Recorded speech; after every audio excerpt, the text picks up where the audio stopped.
ஒரு நண்பர் அவர்கிட்ட பேசிக்கிட்டு இருந்தேன். மனித உறவுகள் பற்றி அவர் சொல்லிகிட்டு இருந்தார். அமெரிக்காவில் தந்தை மகன் உறவு எப்படி இருக்குது அப்படிங்கிறத விளக்கிறதுக்கு அவர் ஒரு கதையை சொன்னார். ஒரு அப்பா பகல் பூராவும் அலுவலகத்தில் வேலை, ஓடி ஆடி உழைச்சிக்கிட்டு களைச்சி போய் ராத்திரி 10 மணிக்கு மேலே வீடு திரும்பினான். வீட்டு வாசலில் அவரோட மகன் காத்துக்கிட்டு இருக்கிறான். இன்னமும் தூங்கலை. அப்பாவை வாசல்லையே தடுத்து நிறுத்தி, அப்பா உனக்கு சம்பளம் எவ்வளவு அப்படின்னு கேட்குறான். ஏற்கனவே ஆஃபீஸு பிரச்சனைகளால் அலுத்து போய் திரும்புகிற அப்பாவுக்கு கோவம் வந்துடுது. என்னடா இப்படிலாம் கேளுன்னு உங்கள் அம்மா உனக்கு சொல்லி கொடுத்தாளா அப்படின்னு சொல்லிவிட்டு உள்ளே போய் சட்டையை கட்டி மாட்டிவிட்டு குளிச்சுவிட்டு மறுபடியும் வெளியில் வந்து உடையை மாற்றுகிற சமயம் அப்போ மறுபடியும் மகன் உள்ளே வந்து நிற்கிறான் அவர் முன்னாடியே. அப்பா உனக்கு எவ்வளவு சம்பளங்கிறான் மறுபடியும். அப்பாவுக்கு எரிச்சல் அதிகமாகிட்டுது.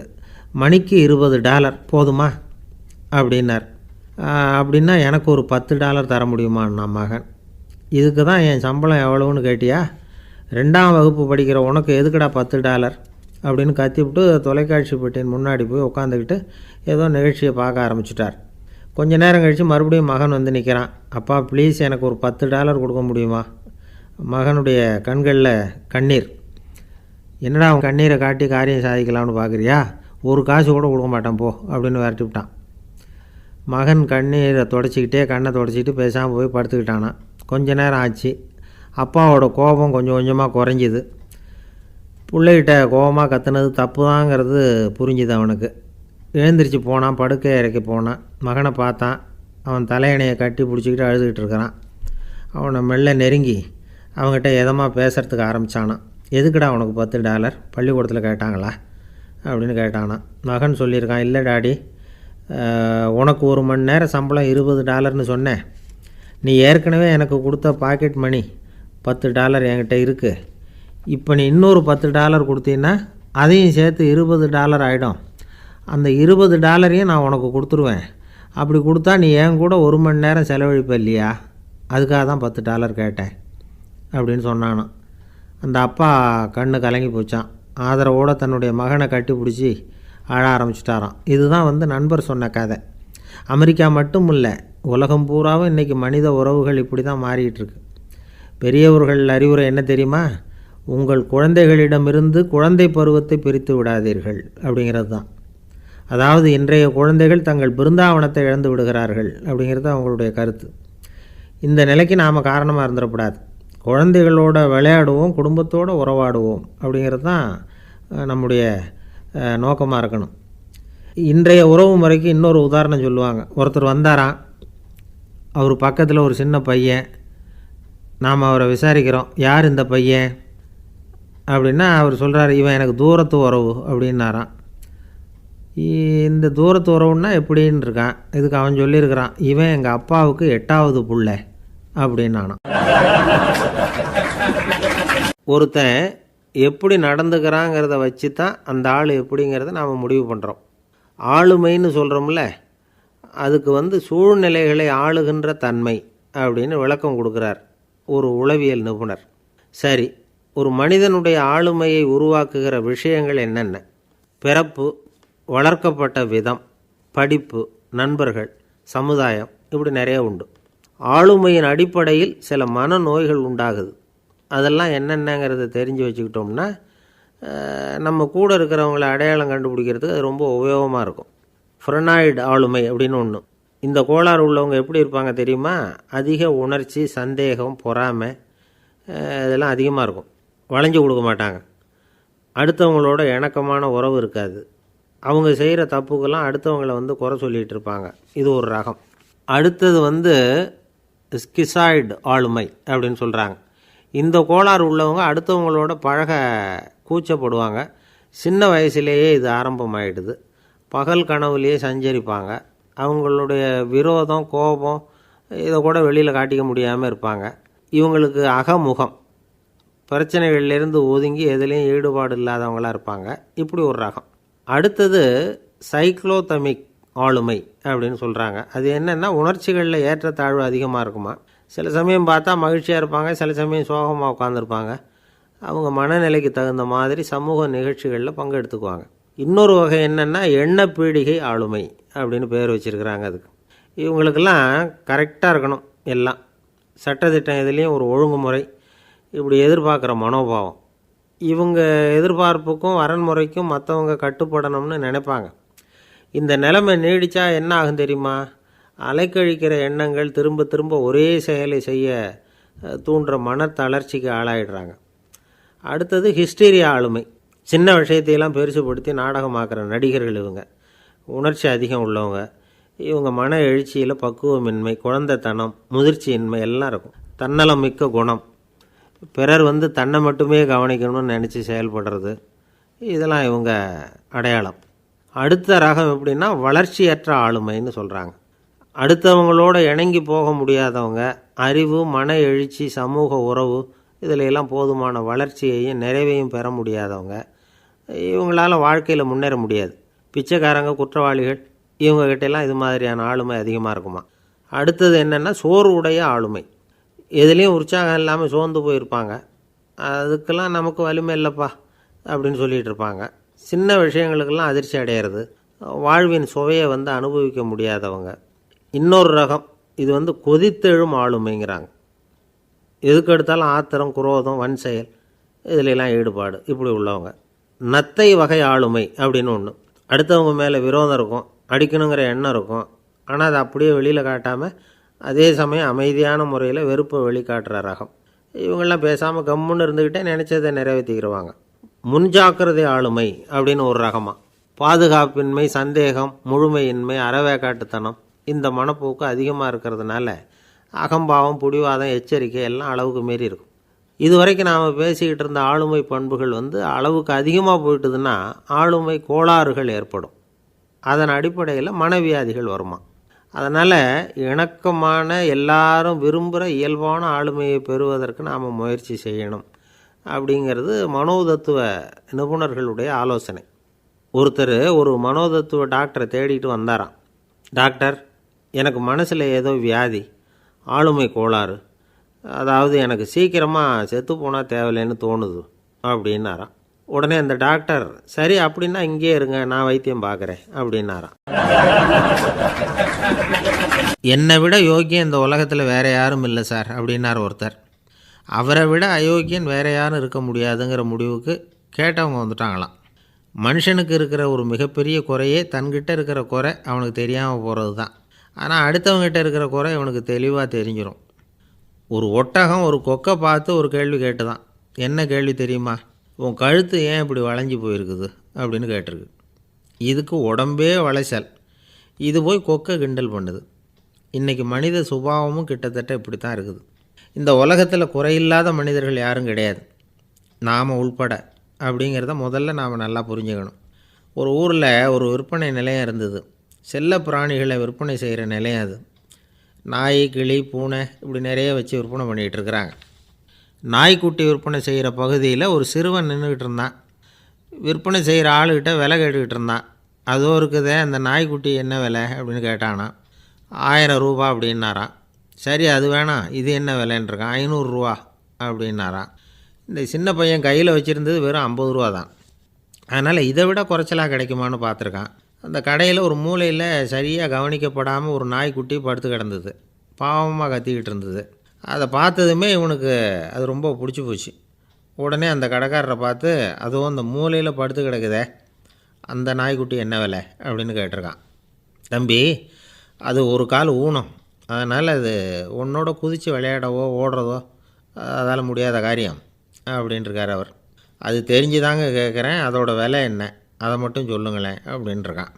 தம்பி, இது கால் ஊனம் உள்ள ஒரு நாய்.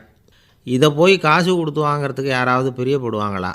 இதை நான் உனக்கு இலவசமாகவே தர்றேன், எடுத்துகிட்டு போ அப்படின்னாரான். இதை கேட்டதும் அந்த சிறுவனுக்கு கோவம் வந்துட்டு தான். நீங்கள் ஒன்றும் சும்மா கொடுக்க வேணாம், இந்தாங்க 50 ரூபா, இதை வச்சுக்கிட்டு நாய்க்குட்டியை கொடுங்க அப்படின்ட்டுருக்கான். அவருக்கு ஒன்றும் புரியல, ஆச்சரியமாக இருந்தது. சரின்னு பணத்தை வாங்கிட்டு நாய்க்குட்டியை தூக்கி கொடுத்தார். அந்த சிறுவன் அந்த நாய்க்குட்டியை 2 கையாலையும் வாங்கினா, மார்போடு பிரியமாக சேர்த்து அணைச்சிக்கிட்டான். தெருவில் இறங்கி நடக்கிறான். அப்படி நடக்கும்பொழுது தான் பார்க்குறார், கடைக்காரர் ஆச்சரியமாக அவனை பார்க்குறார். அப்போ தான் அவருக்கு ஒரு விஷயம் புரியுது. அந்த சிறுவன் தெருவில் நாய்க்குட்டியை மார்போடு அணைச்சிக்கிட்டு விந்தி விந்தி நடந்து போய்கிட்டு இருக்கிறான். ஆமாம், அவனுக்கும் ஒரு கால் ஊனம். இந்த நாய்க்குட்டியை யாருமே வாங்க மாட்டாங்கன்னு நினச்சிக்கிட்டு இருந்தார். குறையுள்ள அதுக்கும் ஒரு எஜமானன் கிடச்சிட்டான். அதனால் ஊனம் ஒரு குறை இல்லை அப்படிங்கிற உண்மையை அந்த கடைக்காரர் புரிஞ்சுக்கிட்டாராம். நம்மால் ஒருத்தர் கொஞ்சம் வயசானவர், எழுந்திரிச்சு சரியாக நடக்க முடியாது, சாய்வு நாற்காலியிலேயே எப்பவும் உட்காந்துருப்பார். அவர் தனக்கு துணையாக ஒரு நாயை பக்கத்தில் வச்சுருந்தார். அதுவும் ரொம்ப வயசான ஒரு நாய், எழுந்திரிக்கவே சிரமப்படும், நடக்கவும் முடியாது. அவர் பக்கத்துலேயே இதுவும் சோர்ந்து போய் படுத்து கிடக்கும். அந்த பெரியவரை பார்க்க வந்த ஒருத்தர் கேட்டார், ஏங்க, ஒரு சின்ன பையனை உங்களுக்கு துணையாக வச்சுக்கக்கூடாதா? இந்த நாயை உங்களுக்கு பாதுகாப்பாக வச்சுருக்கிறீங்களே, உங்களுக்கு ஒரு ஆபத்துன்னா இது எப்படி உங்களுக்கு உதவ முடியும் அப்படின்னார். அப்போ அவர் சொன்னாராம், எனக்கு ஒரு ஆபத்துன்னா அந்த சமயத்தில் இந்த நாய் என்னை தனியாக விட்டுட்டு ஓடி போயிடாமல் இருக்கணும்ல, அதுக்காக தான் இதை நான் வச்சுருக்கிறேன் அப்படின்னாராம். பக்தின்னு சொல்கிறோம் இல்லையா, அது 3 வகைப்படும் அப்படிங்கிறார் ஒரு பெரியவர். அது என்ன 3 வகைன்னா, தெய்வ பக்தி, அடியார்கள் பக்தி, குரு பக்தி. அடியார் பக்தியை விட, தெய்வ பக்தியை விட குரு பக்தி தான் ரொம்பவும் சிறந்ததுங்கிறார் அவர். தெய்வத்துக்கிட்ட செஞ்ச பாவம் குருநாதர்கிட்ட தீர்ந்துருமா, குருநாதர்கிட்ட செஞ்ச பாவம் தெய்வத்துக்கிட்ட போனாலும் தீராதான். இப்படி பெரியவங்கள்லாம் சொல்லி வச்சுருக்கிறாங்க. ஒரு காடு, அங்கே அயோத தௌமியர் அப்படின்னு ஒரு தபோதனர், அவர் பல மாணவர்களை ஒன்றா சேர்த்து ஒரு குருகுலம் நடத்திக்கிட்டு இருக்கிறார். பல தரப்பட்டவங்க, பல திறப்பட்டவங்க மாணவர்கள் அதில் சேர்ந்து படிச்சுக்கிட்டு இருக்கிறாங்க. பாஞ்சால ராஜகுமாரன் ஒருத்தனும் அந்த குருகுலத்தில் சேர்ந்து படிச்சுக்கிட்டு இருக்கிறான். அவன் பேர் ஆருணி. பெரிய இடத்து புள்ள, இருந்தாலும் படுப்பில் ரொம்ப கெட்டிக்காரனாக இருந்தான். அவன் தான் அங்கே முதல் மாணவன். ஒரு நாள் குருநாதர் அந்த அரசகுமாரனை கூப்பிட்டார். நம்ம குருகுலத்துக்கு சொந்தமான வயலில் தண்ணீர் பெருகி வெள்ளம் பயிரை அழிக்குதான், அதனால் நீ போய் மடையை அடைச்சிட்டு வந்துரு அப்படின்னார். அந்த அரசகுமாரன் உடனே புறப்பட்டான். குருநாதர் சொல்லிட்டார்ல, உடனே புறப்பட்டான். நான் பெரிய இடத்து பிள்ளையாச்சே, ராஜகுமாரனாச்சே, ரொம்ப செல்வாக்கூட வளர்ந்தவனாச்சே, நான் போய் வயலில் இறங்கி வேலை செய்கிறதா அப்படின்னுலாம் அவன் நினைக்கல. குருநாதர் கட்டளையை நிறைவேற்ற வேண்டியது நம்ம கடமை அப்படின்னு நினச்சான். உடனே ஒரு மண்வெட்டியை தூக்கி தோளில் வச்சுக்கிட்டு புறப்பட்டு போயிட்டான். வயலுக்கு போனான். பார்த்தான், தண்ணி கரையை உடச்சிக்கிட்டு வயலுக்குள்ளே ஏகமாக பாஞ்சிக்கிட்டு இருக்குது. இவன் மண்வெட்டியால் களிமண்ணை புல்லோடு சேர்த்து புல் பற்ற மாதிரி வெட்டி வெட்டி போட்டான். இருந்தாலும் மடையை அடைக்க முடியல. தண்ணி அதை மீறி வந்துக்கிட்டே இருக்குது. தண்ணி வேகமாக வயலுக்குள்ளே போய்கிட்டே இருக்குது. போடுற பத்தையெல்லாம் கரைஞ்சி கரைஞ்சி போயிட்டுருக்கு. இருந்தாலும் இவன் தன்னுடைய முயற்சியை கைவிடலை. வெட்டி வெட்டி போட்டுக்கிட்டே இருக்கிறான். காலையில் அங்கே போனவன் சாயந்தரம் வரைக்கும் இப்படி செஞ்சுக்கிட்டு இருக்கிறான். உடம்பும் மனசும் ரொம்பவும் சோர்ந்து போச்சு. இருந்தாலும் குருநாதர் இட்ட கட்டளையை நிறைவேற்றாமல் இருக்கிறோமேங்கிற ஒரு குறை அவனுக்கு இருக்குது.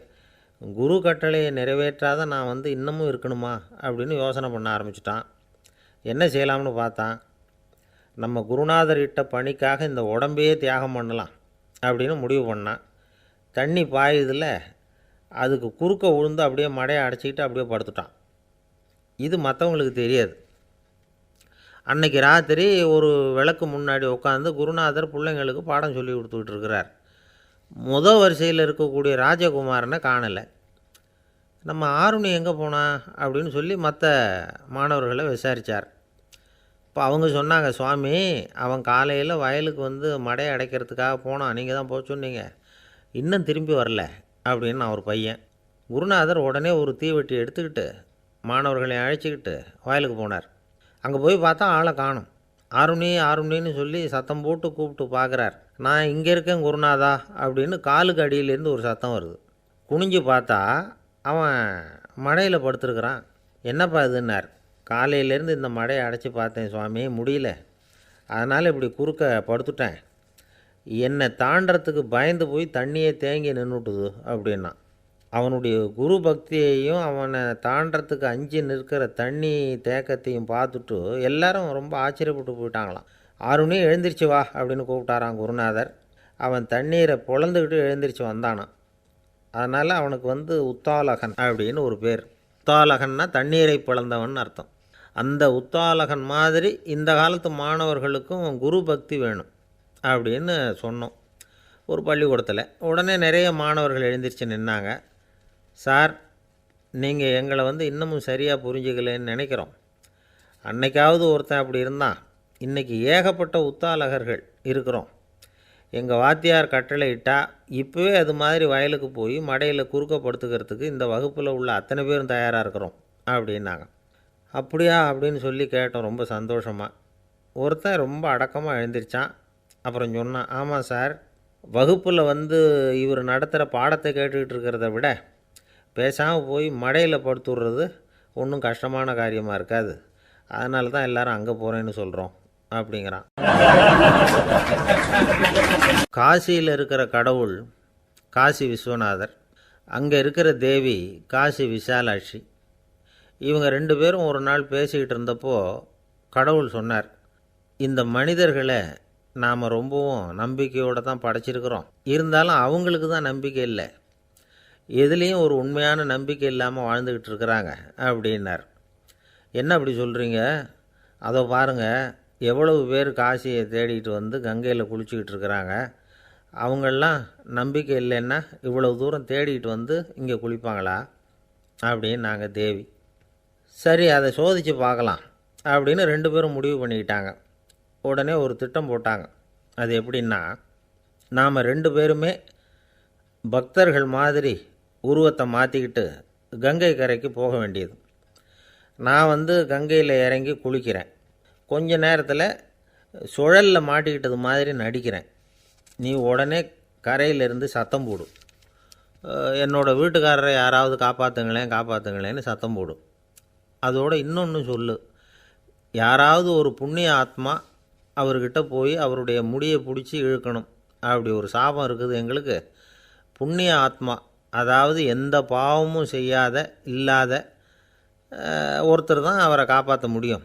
அப்படிப்பட்டவங்க யாராவது வெள்ளத்தில் குதித்து என்னுடைய கணவரை காப்பாற்றுங்கோ அப்படின்னு நீ சத்தம் போடு, கூச்சல் போடு, என்ன நடக்குதுன்னு பார்க்கலாம் அப்படின்னார் கடவுள். சரின்னு சொல்லி 2 பேருமா சாதாரண பக்தர்கள் மாதிரி கங்கை கரைக்கு சேர்ந்தாங்க. அவர் இறங்கி குளித்தார். திட்டம் போட்டது மாதிரியே சுழலில் மாட்டிக்கிட்டது மாதிரி கத்துனார்.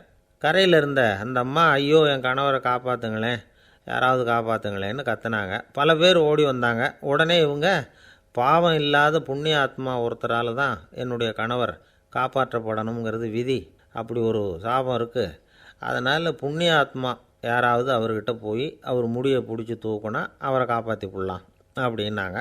இவங்க இப்படி சொன்னதும் எல்லோரும் திகைச்சு போய் நின்றுட்டாங்க. ஒவ்வொருத்தருக்கும் அவங்க செஞ்ச பாவம்லாம் ஒவ்வொன்றா ஞாபகத்துக்கு வர ஆரம்பிச்சுட்டுது. சரி, இதுக்கு நாம் லாயக்கு இல்லை அப்படின்னு சொல்லி ஒதுங்கி போக ஆரம்பிச்சிட்டாங்க எல்லாம். இந்த சமயத்தில் யாரோ ஒருத்தர் வேகமாக ஓடி வந்தார். ஆற்றுல குதித்தார். அவர்கிட்ட போனார், முடியை பிடிச்சார், தூக்கினார், அவரை காப்பாற்றி கரைக்கு கொண்டுட்டு வந்துட்டார். அப்படி காப்பாற்றின அந்த ஆளை இவங்க 2 பேரும் தனியாக கூப்பிட்டுக்கிட்டு ஒரு மண்டபத்துக்கு வந்துட்டாங்க. விசாரிக்கிறாங்க. நீ யாரப்பா அப்படின்னு கேட்குறாங்க. ஏதும் தெரியாத மாதிரி. நான் இந்த ஊர் அன்ன சத்திரத்தில் வேலை செய்கிற ஒரு சமையல்காரன் அப்படிங்கிறார். நீ கங்கையில் குளிக்கிறது உண்டான்னு கேட்டிருக்காங்க.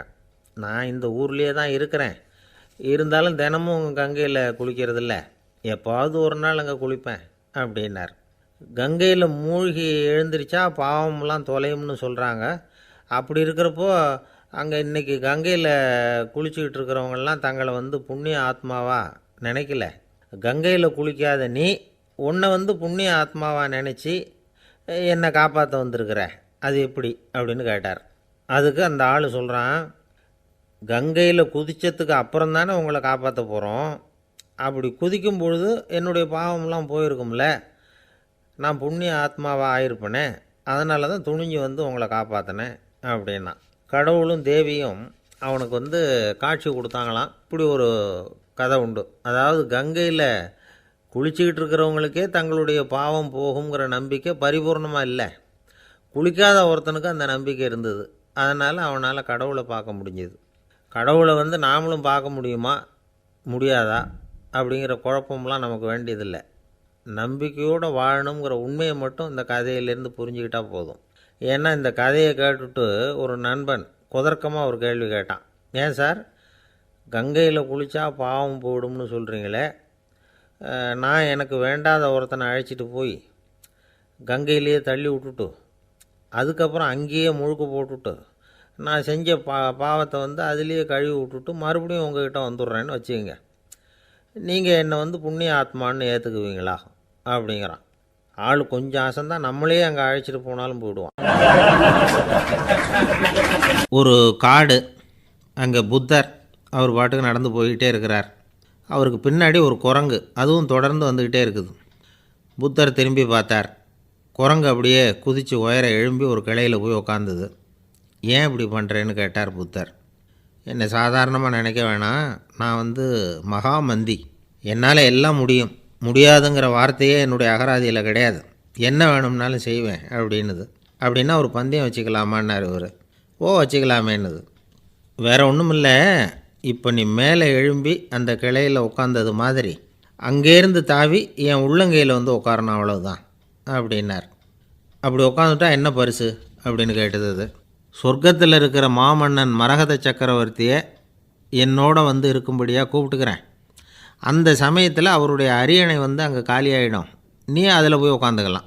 பந்தயத்தில் தோத்துட்டா ஒரு கல்ப காலம் இந்த பூமியில் வாழ வேண்டியிருக்கும், அதுக்கு பிறகு தான் என்கிட்ட வர முடியும், என்ன சொல்கிற அப்படின்னார். குரங்குக்கு தாவறது ஒரு பெரிய காரியமா? இது எனக்கு ரொம்ப சாதாரண விஷயம், என்ன இப்போவே தாவட்டுமா அப்படின்னுது. சரின்னு சொல்லி உள்ளங்கையை நீட்டினார். அவருடைய கை தாமரை இலை அளவுக்கு அப்படியே விரிஞ்சுது. குரங்கு சௌகரியமாக உட்கார்றதுக்காக. குரங்கு தாவறதுக்கு தயாராச்சு. அதுக்கு முன்னாடி ஒரு சின்ன யோசனை அதுக்கு. இந்த கிளையிலேருந்து அந்த கைக்கு தாவறது எனக்கு ரொம்ப அற்பமான ஒரு வேலை, இது ரொம்ப சாதாரணம், என்னுடைய கௌரவத்துக்கு இது சரியாக இருக்காது. அதனால் நான் என்ன பண்ண போகிறேன்னா, இங்கேருந்து கிளையிலேருந்து அப்படியே உயர எழும்ப போகிறேன். எழும்பி மேல் உலகம் போய் அங்கே ஒரு சுற்றிவிட்டு அதுக்கப்புறம் அங்கேருந்து நேராக இந்த கையில் உட்கார போகிறேன் அப்படின்னு நினச்சிது. என்ன யோசிக்கிற அப்படின்னார் புத்தர். ஒன்றும் இல்லை, இந்த பாயிரம் பார் அப்படின்னு சொல்லி தாவி உயர போயிட்டுது. கொஞ்ச நேரத்தில் வான உலகத்துக்கே போய் சேர்ந்துட்டுது. அங்கே போய் பார்த்தா அங்கே ஒரு 5 பளிங்கு தூண்கள் இளம் சிவப்பு நிறத்தில் நின்றுக்கிட்டு இருக்குது. குரங்கு நினச்சிக்கிட்டது, புத்தர்கிட்ட போய் இந்த பளிங்கு தூண்களை பார்த்தோம்னு சொன்னால் அப்படியே திகைச்சி போயிடுவார், இந்த தூணில் ஏதாவது அடையாளம் செஞ்சுட்டு போகணும் அப்படின்னு அந்த இடத்துல மிதந்துக்கிட்டே நினச்சிது. உடனே ஒரு தூணில் எழுதிச்சு. என்ன எழுதிச்சுன்னா, ஒரு மகா ஞானி இங்கே வந்துட்டு போகிறார் அப்படின்னு எழுதிச்சு. எழுதிவிட்டு அப்படியே கீழே தாவி புத்தரோட உள்ளங்கையில் உட்காந்துது. எப்படி பார்த்தீங்களா என்னுடைய வேலை? வான உலகத்துக்கே போய் அங்கே இருக்கிற 5 பளிங்கு தூண்களை பார்த்துட்டு அதில் நான் வந்த விவரத்தை எழுதி வச்சுட்டு அதுக்கப்புறம் இங்கே வந்திருக்கிறேன் அப்படின்னுது ரொம்ப பெருமையாக. அப்படியா அப்படின்னார் புத்தர். ஆமாம், சந்தேகமாக இருந்தால் வாங்க அழைச்சிட்டு போய் காட்டுறேன் அப்படின்னுது அந்த குரங்கு. அதுக்கு தேவையில்லை, அப்படியே கொஞ்சம் கீழே குனிஞ்சு பார் தெரியும் அப்படின்னார் புத்தர். அங்கே பார்த்தா புத்தரோட உள்ளங்கை தெரிஞ்சுது. நல்லா உத்து பார்த்துது. அவரோட ஒரு விரலில் அது எழுதிய வாசகம் தெரிஞ்சுது. குரங்கு யோசனை பண்ணிச்சு, அப்படின்னா வானத்தில் நான் பார்த்தது புத்தரோட விரல்களா அப்படின்னு யோசிச்சுது. இதை புரிஞ்சுக்கிட்ட உடனே அந்த குரங்கோட கர்வம் அழிஞ்சு போச்சான். நம்ம மனசு தான் இந்த குரங்கு. மனம்ங்கிறதும் ஆணவங்கிறதும் ஒரு நாணயத்தின் 2 பக்கங்கள். மனம் உள்ளவரை ஆணவமும் இருக்கும். மனம் அழிஞ்சாதான் ஆணவம் அழியும். மனம் அழிய வேண்டும் அப்படின்னு பெரியவங்க சொல்கிறது இந்த அர்த்தத்தில் தான். நம்ம ஆளுங்க சவால் விடுறதெல்லாம் வேறு மாதிரி. ஒருத்தன் ஒரு வாய்க்காலை தாண்டுறேன்னு பந்தயம் கட்டி தாண்ட முடியாமல் வாய்க்காலில் விழுந்து காலை உடச்சிக்கிட்டு கட்டு போட்டுக்கிட்டு வந்தான். ஏன்டா அப்படின்னு கேட்டாங்க. நான் பந்தயம் கட்டின நேரம் சரியில்லை அப்படின்னா. எப்படிறான்னு கேட்டிருக்காங்க. வாய்க்காலில் தண்ணி இருக்கிற நேரமாக பார்த்து பந்தயம் கட்டியிருக்கணும் அப்படின்னானா. அமெரிக்க ஜனாதிபதி ஆப்ரஹாம் லிங்கன் ஒரு நாள் தன்னோட கோச்சு வண்டியில் தலைநகரான வாஷிங்டனுக்கு போயிட்டுருக்கிறார். கோச்சு வண்டி ஒரு சாலையில் போயிட்டுருக்கு. அந்த சாலைக்கு ஒரு பக்கத்தில் பயங்கரமான சதுப்பு நிலம். சதுப்பு நிலம்னா அது புதைகுழி, புதை மணல்ங்கிறோம்ல, அது மாதிரி. அந்த சதுப்பு நிலத்தில் யாராவது மாட்டிக்கிட்டால் அவ்வளோதான், ஆளை கொஞ்சம் கொஞ்சமாக உள்ளே அமுக்கிவிடும், தப்பிச்சு கரையிறது கஷ்டம். அப்படிப்பட்ட நிலம் அது. ஆப்ரஹாம் லிங்கன் ஏதோ ஒரு முக்கியமான அரசாங்க வேலையாக போயிட்டு திரும்பி வந்துக்கிட்டு இருக்கிறார். அதனால் அந்த சமயத்தில் அவர் விலை உசந்த ஆடைகளை அணிஞ்சிருக்கிறார். அப்படி அவர் அந்த கோச்சு வண்டியில் வந்துக்கிட்டு இருக்கிறாரு. அந்த சமயத்தில் ஒரு காட்சி அவர் கண்ணில் பட்டுட்டுது. என்ன தெரியுமா? ரோட்டுக்கு பக்கத்தில் இருந்த சதுப்பு நிலத்தில் ஒரு இளம் பன்றி குட்டி சிக்கிக்கிட்டு தவிச்சிக்கிட்டு இருக்குது. பரிதாபமாக கத்திக்கிட்டு இருக்குது. அதை பார்த்தார் லிங்கன். அவருக்கு என்ன மாதிரி ஆயிட்டுது. உடனே வண்டியை நிறுத்த சொன்னார். கீழே இறங்கினார். தன்னோட விலை உசந்த ஆடைகளை பற்றி லட்சியம் பண்ணவே இல்லை. தனக்கே ஆபத்து வரலாம்ங்கிறத பற்றியும் கவலைப்படலை. தான் ஒரு குடியரசுத் தலைவருங்கிறத பற்றியும் அவர் நினச்சி பார்க்கல. நேராக அந்த சதுப்பு நிலம் பக்கமாக போனார். அந்த சேத்துல இறங்கி பன்றிக்குட்டியை காப்பாற்றி கரைக்கு கொண்டுட்டு வந்து சேர்த்துட்டார். அதுக்கப்புறம் நிம்மதியாக கோச்சு வண்டியில் ஏறி வெள்ளை மாளிகைக்கு வந்து சேர்ந்தார். ட்ரெஸ்ஸு உடம்பு பூரா சேறு சகதி. பார்க்குறவங்களுக்கெல்லாம் ஆச்சரியமாக போச்சு. அவங்களுக்கு ஒன்றும் புரியல. இவர் நேராக ட்ரெஸ்ஸு மாற்றிக்கிறதுக்காக போனார். கோச்சு வண்டி ஓட்டிகிட்டு வந்தவங்கிட்ட போய் எல்லோரும் கேட்டாங்க என்ன ஆச்சு அப்படின்னு. அவர் வர்ற வழியில் நடந்த விவரத்தை சொன்னார். ஆப்ரஹாம் லிங்கனுடைய இந்த இறக்க குணத்தை எல்லாரும் பாராட்டினாங்களாம், புகழ்ந்தாங்களாம். ஆனால் இதுக்கு லிங்கன் என்ன பதில் சொன்னார் தெரியுமா? தயவு பண்ணி இந்த புகழ்ச்சியான பேச்சையெல்லாம் ஒதுக்குங்க, அதெல்லாம் வேணாம். அந்த சின்ன பிராணி சகதியில் மாட்டிக்கிட்டு துடிச்சிக்கிட்டு இருந்தது, அதை பார்த்தேன். உடனே என்னுடைய இதயத்தில் ஒரு முள் தைச்சது மாதிரி ஒரு உணர்வு. அந்த முள்ளை பிடுங்கி எறிஞ்சேன், அவ்வளவுதான். உண்மையில் அந்த பிராணிக்கு நான் வந்து உதவினேங்கிறத விட எனக்கு ஏற்பட்ட இன்னலை போக்கிட்டேன் அப்படிங்கிறது தான் உண்மை. அதுதான் பொருத்தம். அப்படி இருக்கிறப்போ இதில் புகழறதுக்கு என்ன இருக்குது அப்படின்னார் ஆப்ரஹாம் லிங்கன். எவ்வளவு யதார்த்தமான வார்த்தைகள் பாருங்கள். இந்த காலத்தில் நம்மளையும் பல பேர் அப்படி உண்டு. நீச்சல் தெரியாத ஒரு ஆள் தண்ணியில் இறங்கிட்டான். தண்ணி ஆழங்கிறது அப்புறமா தான் தெரிஞ்சுது. தத்தளிக்க ஆரம்பிச்சிட்டான். வாழ்னு கத்துறான். கரையில் நின்றுக்கிட்டு இருந்த ஒருத்தர் இதை பார்த்தார். உடனே அவருக்கு இதயத்தில் முள் தைச்சது மாதிரி ஒரு உணர்வு. உடனே குபீர்னு தண்ணியில் பாய்ஞ்சார். அவரை காப்பாற்றி கரைக்கு கொண்டுட்டு வந்து சேர்த்தார். இதை பார்த்துக்கிட்டு இருந்த இன்னொருத்தர் காப்பாற்றின அந்த ஆளை பாராட்டி புகழ்ந்தார். என்ன புகழாதீங்க சார் அப்படின்னார் அவர். ஏன்னு கேட்டார் இவர். நான் அந்த ஆளை ஏன் காப்பாற்றினேன் தெரியுமா? அவன் நேற்றுக்கு என்கிட்ட 300 ரூபா கடன் வாங்கியிருக்கிறான். இவன் தண்ணியில் போட்டான்னா நான் கொடுத்த கடனும் தண்ணியில் போடும். அதனால தான் விழுந்து காப்பாற்றினேன் அப்படின்னா அந்த ஆள். அந்த ஆள் என்னை கண்ணா புண்ணான்னு திட்டிவிட்டான் சார், அதை நினச்சா எனக்கு ரொம்ப வருத்தமாக இருக்குது அப்படின்னு சொல்லி கவலைப்பட்டார் ஒருத்தர். இதில் கவலைப்படுறதுக்கு என்ன இருக்குது அப்படின்னார் ஒரு பெரியவர். அவர் ஒரு மகான். என்ன சார் இப்படி சொல்கிறீங்க? ஒருத்தர் நம்ம பார்த்து திட்டுனா வருத்தமாக இருக்காதா அப்படின்னார். அது எப்படி வருத்தமாக இருக்கும்? திட்டுறதுங்கிறது என்ன? அது வெறும் சத்தம் தானே அப்படின்னார் அந்த பெரியவர். நம்ம ஆளுக்கு தலையை பிச்சுக்கலாம் போல் இருந்தது. இருக்காது அப்படின்னா நமக்கே அப்படி தானே தோணுது. அந்த பெரியவர் சொல்கிறது ரொம்ப பெரிய விஷயம்.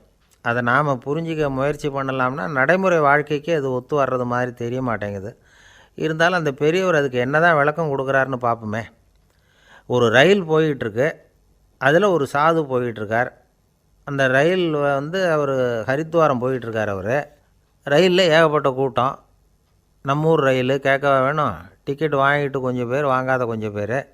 அது என்னத்துக்கு அனாவசியமாக டிக்கெட் அப்படிங்கிற நினப்பில் பாதி பேர். இந்த கூட்டத்துக்கு மத்தியில் அந்த சாதுவும் போயிட்டுருக்கிறார்.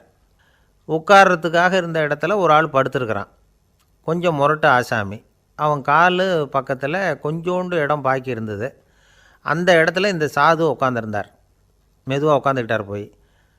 ஆனால் அந்த ஆள் ராத்திரி பூரா இவரை காலால் உதச்சிக்கிட்டே இருக்கிறான். அது இவருக்கு ரொம்ப அவமானமாக பட்டுது. அதனால் துக்கம் ஏற்பட்டுது. இருந்தாலும் அதை ஒரு மாதிரியாக சகிச்சுக்கிட்டே இவர் வந்து சேர்ந்தார். பொழுது விடிஞ்சுது. அந்த சாது ஹரித்வார் வந்து சேர்ந்தார். அங்கே ஒரு பெரிய ஞானியை சந்தித்தார். ராத்திரி ரயிலில் அந்த ஆள் உதைச்சதையும் அதனால் தனக்கு ஏற்பட்ட துக்கத்தையும் இந்த சாது அந்த ஞானிகிட்ட சொன்னார். சொல்லிவிட்டு, ஏன் சுவாமி, எனக்கு துக்கம் ஏற்பட்டதே அது தப்பா அப்படின்னு கேட்டார். தவறு தான்னார் அந்த ஞானி. உனக்கு இன்னமும் தேக அபிமானம் போகலைங்கிறது தான் அது காட்டுது. அஷ்டாவக்கிரர் என்ன சொல்கிறார் தெரியுமா? உண்மையான ஞானி யாராவது தன்னை வந்தனை செய்தால் அதற்காக சந்தோஷப்பட மாட்டார், யாராவது நிந்தனை செய்தால் அதற்காக வருத்தப்பட மாட்டார் அப்படின்னு சொல்கிறார். நிந்தனைங்கிறது ஒரு ஒலி தான். தேகாபிமானம் இருக்கிற வரைக்கும் இந்த ஒலி நம்மளை வந்து வேதனைப்படுத்தும். நான் தேகம் இல்லை, ஆத்மா அப்படிங்கிற நினைவு இருந்தால் இந்த ஒலி நம்மளை பாதிக்காது. மனு என்ன சொல்கிறார் தெரியுமா? ஒரு சாதகன் பாராட்டுதலை விஷம்னு நினச்சி பயப்படணும், அவமானத்தை அமிர்தம்னு நினச்சி சந்தோஷப்படணுங்கிறார். அவமானப்பட்டால் கவலைப்படாமல் எப்படி இருக்க முடியும் அப்படின்னு தான் நமக்கு தோணும். அதனால தான் நம்மளில் யாரும் இதுக்கு உதாரணமாக யாரையும் காட்ட முடியல. புத்தரையும் கபீரையும் உதாரணமாக காட்டுறாங்க. அவங்களுக்கெல்லாம் அவமானம் ஏற்பட்டப்போ கவலையே படலையாம். புத்தரை வந்து அவமானப்படுத்தணுங்கிறதுக்காக கௌசாம்பி ராணி ஒரு இளம் பெண்ணை கொலை பண்ணி சடலத்தை புத்தர் குடிசைக்கு முன்னாடி போட சொன்னார். போட்டாங்க. புத்தர் தான் அந்த பொண்ணை கெடுத்து கொலை பண்ணிவிட்டாருன்னு எல்லோரும் நினச்சாங்க. ஆனால் புத்தர் இதை பற்றி கவலையே படலை. அப்புறமா உண்மை தெரிஞ்சதும் புத்தர் புகழ் இன்னும் அதிகமாகிட்டுது. ஒரு பெரிய சபையில் ஒரு மோசமான பொண்ணு நுழைஞ்சி தனக்கும் கபீருக்கும் சம்பந்தம் உண்டுன்னு சொன்னான். கபீர் கவலைப்படலை. அவங்க மாதிரியெல்லாம் நாமளும் இருக்க கற்றுக்கணும். நிந்தனை, அபகீர்த்தி, அவமானம் எல்லாம் ஆண்டவன் கொடுக்குற பிரசாதம்னு நினைக்கணும் அப்படின்னு சொல்கிறார் அந்த ஞானி. இதை கேட்ட இந்த காலத்து ஆசாமி ஒருத்தர், நான் கூட அப்படி தான் சார், யாராவது அவமானப்படுத்தினா கவலைப்பட மாட்டேன். நேற்று கூட ஒருத்தர் என்ன பலார்னு அரைஞ்சுட்டார், நான் கொஞ்சம் கூட கவலைப்படலை, பேசாமல் வந்துட்டேன்னார். ஏன் அப்படி வந்துட்டீங்க அப்படின்னேன். அவர் அரைஞ்சதுலேயும் ஒரு அர்த்தம் இருந்தது, அதனால தான் அப்படி வந்துட்டேன்னார்.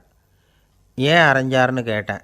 10 வருஷத்துக்கு முன்னாடி 15 ரூபா அவர்கிட்ட கடன் வாங்கினேன், அதை கேட்டு பார்த்துட்டு கடைசியாக தான் அரைஞ்சார் அப்படின்னார். ஆண்டவனுடைய பிரசாதம் இவருக்கு அடிக்கடி கிடைக்கும் போல இருக்குது.